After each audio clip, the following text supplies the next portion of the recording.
இந்த பகுதியில் அண்ணா என்பவரின் அனுபவத்தை பற்றி பேசப்படுகிறது.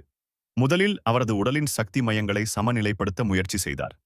அவ்வாறு செய்வதன் மூலம் அவர் தனது மனதை மற்றும் உடலை பராமரிக்க முடியும் என்று நம்பினார்.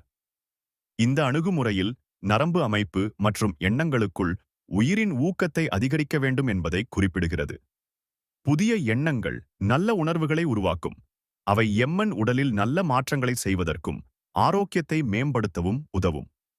அண்ணா கடந்த கால மனமுடைவு மற்றும் எதிர்மறை நினைவுகளை மாற்ற மனதில் தன்னம்பிக்கையுடன் ஆசை நிறைந்த எதிர்காலத்தை உருவாக்கத் தொடங்கினார். அவ்வாறு செய்யும் பொழுது பழைய மனநிலையிலிருந்து வெளியே வந்து புதிய சுயத்தை உருவாக்க முடியும் என்பதை உணர்ந்தார். மொத்தத்தில் மனதிலும் உடலிலும் நல்ல மாற்றங்களைப் பெற நம்மால் கடுமையாக முயற்சி செய்ய வேண்டும் என்றும், மனதில் நல்ல எண்ணங்கள் ஏற்படுத்துவதின் மூலம் நம்முடைய வாழ்க்கையை மாற்ற முடியும் என்றும் இப்பகுதி விளக்கம் வழங்குகிறது.